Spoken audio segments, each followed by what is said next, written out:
અઢા છોકરા જોયા હતા અને તમે હતા આગળ, પછી જે નંબર આવતો હોય પણ તે છે ને મારું હકીકતે વશીકરણ કરી નાખ્યું. વશીકરણ સમજો, રોજ ને 10 છોકરી જોઈને એક છોકરી પસંદ કરી હોત ને તો તમને કહું મેં ના પાડી દી જોઈ. ગુડ મોર્નિંગ, મસ્ત મજાની સવાર થઈ ગઈ છે અને તમારા બધાનું સ્વાગત છે આજના મારા નવા બ્લોગમાં. તો આજના દિવસની શરૂઆત થાય છે, ડીમાર્ટ જવાનું છે. તમે જે ગઈકાલે બ્લોગ જોયો તો એમાં પણ અમે ડીમાર્ટ ગયા હતા અને એક કટ અમે તમને જે બતાવ્યો નથી એ કટ એવો છે કે જેમાં અમે એક દિવસ અગાઉ પણ ડીમાર્ટ ગયા હતા. એટલે ઓલું જે સ્ત્રીઓ માટેની કહેવત છે ને કે ખરીદી કરવી હોય ને તો સ્ત્રી 3 વાર મીન્સ કે લેડીઝ 3 વાર બહાર નીકળે. તો ડીમાર્ટ વાળી બાબતમાં અમારે તો સાચું જ પડ્યું છે, આવતી નથી ને જોઈ લો, સાચું પડ્યું છે. પહેલી વાર અમે ગયા ત્યારે શનિવારે કે રવિવારે, શનિવારે રાત્રે ગયા ને તો બહુ બધી ભીડ હતી. તમે તરત થોડીક વસ્તુઓ ધ્વનિતની જે હતી ને લઈને પાછા આવતા રહ્યા.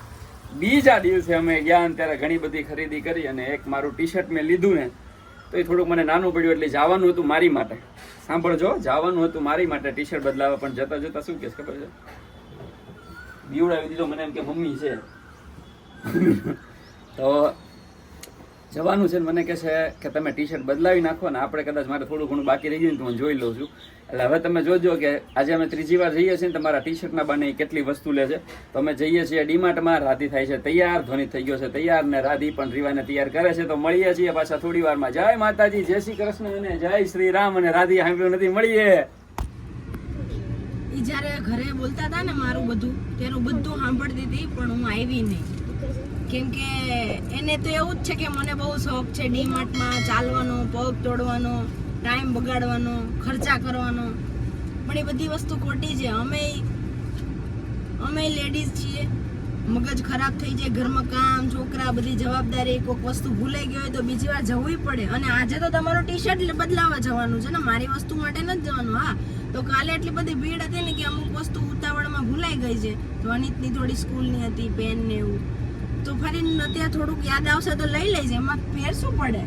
જ્યારે હોય ત્યારે બસ મને ખર્ચાનો શોખ, મને જવાનો શોખ. અમે થાકી જાય, અહીંથી જઈને મારે કામ કરવાનું, થોડી હુઈ જવાની હોય ચાલુ કરી. તો અમારે કામ કરવાનું હોય, અમને થાક છે ને તમારી આવવાનો નથી લાગતો કે તમને લઈ જવાનો નથી લાગતો. અમને થાક એવો લાગે છે રાધી કે તમારે છે ને એક જગ્યાએ ઊભું રહેવાનું હોય છે. લઈ ક્યાં ઊભું રહેવાનું? ગમે એ ખૂણો પકડીને ઊભું નહીં જવાનું છોકરાને લઈને, એનો થાક લાગે તમને વારંવાર. એની કરતા એક લિસ્ટ બનાવી લેતા હો.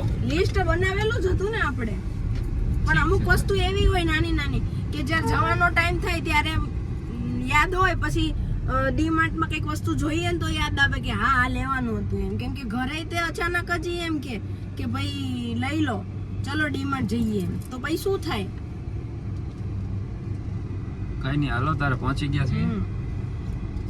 પાર્કિંગ વાળા ભાઈ ના પાડે છે, ચલો અમારે થોડી વાર 10 વસ્તુ લેવામાં રાધીએ પૂરા 2 કલાક કરી. 2 કલાકનો ઊભો હું થાકી ગયો. તો આજે ઓછું બિલ કર્યું રાધી તે. એવું એના માટે નેશનલ હેન્ડલૂમ જવામાં આવશે એકવાર. જોઈ લીધું ને તમે, 4થી જગ્યાએ સ્ટાર્ટ થાય છે. હવે 4થી જગ્યાએ મળશું, પણ આજે નહીં લઈ જાઓ, હવે ને કાલે લઈ જાય. કાલે નો લઈ જાય તો કઈ નહીં, અઠવાડિયા પછી તમને માફ કરો. બિલિંગ થઈ જાય એટલે ઘરે ભાગીએ. ભૂખ લાગી, ખાણા લાગી, ભૂખ લાગી, ખાણા દે. ઘરે મારી બેગ હજી આની બેગ બાકી છે. બેગ અત્યારે જો મળે તો અત્યારે નહીં તો હવે બાપ દીકરાને માથાકૂટ થાય પેલા ટાટા.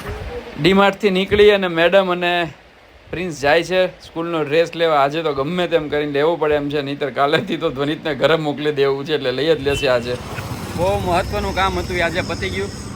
અહીંયા જે જય છે ને જીનેન્દ્ર, ત્યાં આગળ એટલી બધી ભીડ હોય છે ને કે અમારે કોઈ વસ્તુ લેવાતી જ નહોતી. તો આજે એ વસ્તુ મારાથી લેવાઈ ગઈ. મહત્વનું શું લેવાઈ ગયું રાધી? સ્કૂલ ડ્રેસ ધ્વનિતનો લેવાઈ ગયો, કેમ કે ગુરુવારથી સ્કૂલ ખુલી હતી, પણ એવું કીધું હતું કે સોમવાર સુધીમાં બધાએ ફરજિયાત લઈ લેવાનો. એટલે હવે આજે તો રજા હતી, તો કાલથી હવે ધ્વનિતભાઈ સ્કૂલ ડ્રેસ પહેરીને સ્કૂલ જશે. શૂઝ લઈ લીધા હતા, હવે એક સ્કૂલ બેગ બાકી છે. અત્યારે ટિફિન, નાસ્તાનો ડબ્બો, પાણીની બોટલ બધું આવી ગયું, બસ એક બેગ બાકી છે. પણ હવે બેગ માટે પરાગ રાત્રે ફ્રેશ હવા ખવડાવવા માટે પાછો એક આંટો મરાવશે. ચલો ફટાફટ ઘરે જઈએ, રોટલી બનાવવાની બાકી છે, શાક બની ગયું છે, ભૂખ લાગી છે, જમવાનું છે. તો મળીએ થોડી વારમાં. ઘણી વાર આ લોકોનું સ્કૂલની બધી વસ્તુ લેતા હોય તો આપણને એમ થાય કે ભણવા આપણે જવાનું હોય ને એટલી લેફ્ટ સાઈડ લેવાઈ જાય છે. બસ દરેક વસ્તુમાં સ્કૂલની એમ જોવા જાય તો એક વસ્તુ આમ લેવાની, એક વસ્તુ આમ લેવાની, એક વસ્તુ આમ લેવાની. ખાસ કરીને તારી યાર આવવાનું ને એટલે 10 વસ્તુ જોવે ને એક વસ્તુ લે છે. તો થાકી ગયા. બધું જોઈને તો લેવું પડે ને, બધું લાગે યાર. પછી લેડીઝ નો સ્વભાવ જ એવો જ હોય. હું એક નહીં, બધાનું એવું જ હોય થોડું ઘણું. હું આવું કર્યું હોત ને 10 છોકરી જોઈને એક છોકરી પસંદ કરી હોત ને તો તો તમને સારું કહું, મેં ના પાડી હતી, જોવી હતી ને. પહેલી વાર જોવા ગયો ને આ એ તો સારું છે, એવું ન કર્યું કે પેલા હું બીજી જોઈ લઉં પછી નહીં મેળ આવે તો તને કહીશ એમ. તો તમારે કરવું હતું એવું, કોણે ના પાડી હતી? એવી વાત નથી રાધી. આ તો ખાલી એને તો મને પહેલી જ વાર જોઈ, મતલબ પહેલી જ છોકરી એને મને જોઈ. કદાચ એનું કેવું એવું છે કે મેં તારી પહેલા લગભગ એકાદી જ છોકરી જોઈ હશે, પણ હું તો કહું છું કે મેં તો 17 કે 18 છોકરા જોયા હતા. અને તમે હતા આગળ, પછી જે નંબર આવતો હોય પણ તે છે ને મારું હકીકતે વશીકરણ કરી નાખ્યું. વશીકરણ સમજો. વશીકરણ કઈ નહીં. હવે તમને હું ગમી હશું તો જ તે તમે મને આ પાડી હશે ને, બરાબર ને? કાંઈ મેં તને જોઈ જ નથી. મેં ખાલી છે ને જોઈ તારી એક ઓલી નથ જોઈ ને, ખબર નહીં નથમાં તે હું ઓલું કર્યું હતું ને, તો મને થોડી ખબર હતી કે તમે જોવા આવવાના છો તો હું નથમાં વશીકરણ કરું. કારણ નથમાં તે કરીને હાલ વાલ આપણે પોઈન્ટ મૂક, ખોટો ઝઘડો થઈ જાય. હા, અમે ઘરે પહોંચી જવા માટે નથી, મતલબ અમે ઘરે પહોંચી જવામાં 1 સેકન્ડની વાર છે. ચાલો અમે પહોંચી ગયા છીએ, મળીએ થોડી વારમાં. તો ગરમા ગરમ રાધી બનાવે છે ભાખરી અને શાક બનાવી નાખ્યું હતું એને આજે મસ્ત મજાનું. બટેટાનું ને રાધી? રીંગણા બટેકાનું શાક. અને ડીમાર્ટ થી આવ્યા હતા થાકીને, એટલે ફટાફટ રોટલી કરી અને જમે. પછી પાછું મારે નીકળવાનું છે ઓફિસ. તો મળીએ છીએ. હું ઓફિસ જતો રહીશ આજે, પણ રાધી તમને ઘરની સફર કરાવશે. શું ઘરની સફર? ઘરની સફર નહીં, આ બધું બહાર પાડવાનું છે જે કાલ વાળું. કાલનું બાકી છે? તો કેમ કાલ આપણે જઈને આયા અડધી કલાકમાં તો પૂજા તો આવી.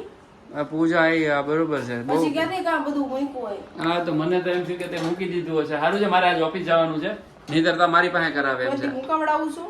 હાલો, સોરી, ભૂલ થઈ ગઈ, નહીં બોલવાનું બસ.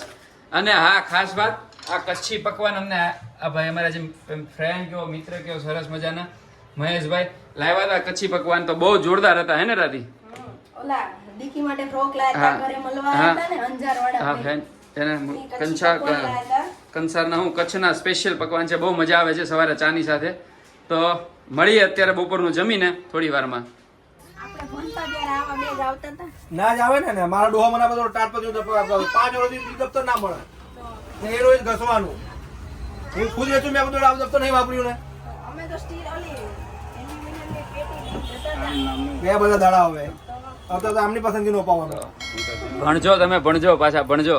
અને તમે બધા કયા દફતરમાં ભણ્યા ને એ કહેજો ખાસ. તો બેગ આવી ગઈ એટલે ધ્વનિતભાઈ હસતા રમતા બહાર આવે છે. અને આવી જ રીતે હસતા રમતા અમારો આજનો વ્લોગ અહીંયા પૂરો થાય છે. તમને આ વ્લોગ કેવો લાગ્યો એ કહેજો. તમારે સ્કૂલની શોપિંગ પતી ગઈ કે નહીં એ પણ અમને કહેજો. તો મળી આવતીકાલે નવા વ્લોગમાં. જય માતાજી, જય શ્રી કૃષ્ણ અને જય શ્રી રામ.